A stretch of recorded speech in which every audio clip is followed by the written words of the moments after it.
ፋይናሊ እኔና ሉቡ ቤት ተከራየን። ያ ተጨብጭቡልን አይሰማም።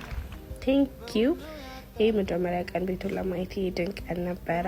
ሰው ፍራሹን ኒግሮን አድርጉት። ያው እየተወደደ ስለሚመጣ ቀድመን ገዝተነው ነው። ቤቱ ይሄንን ይመስላል። ያው እንደምታዩት ብዙ ነገር ይቀራል። ቀለም ምናምን ይቀባል፣ ይስተካከላል።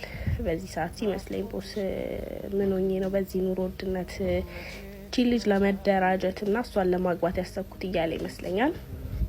አላማችንን እንደዚህ እያዘጋጀን ነው። ትንሽ እዚህ ጋር ሞራል እንሰጠዋለን። መቀባት ጀመረና የፈርኒቸር የገዛናቸውን እቃዎች ምናምን ያው አዲስ ጎጆ ወጪዎች ማለት ነው። ዋጋውን ምናምን ቦታውን ማወቅ ከፈለጋችሁ ኮሜንት ላይ ጻፉልኝ፣ ቪዲዮ ሰራላችኋለሁ። እንዴን የቀለሙንና ፈርኒቸር ምናምን ሲገባበት ያለውን ደግሞ በፓርት 2 ጠብቁ። ለመደራጀት ያሰባችሁ ደግሞ ቶሎ በሉ። Don't forget to follow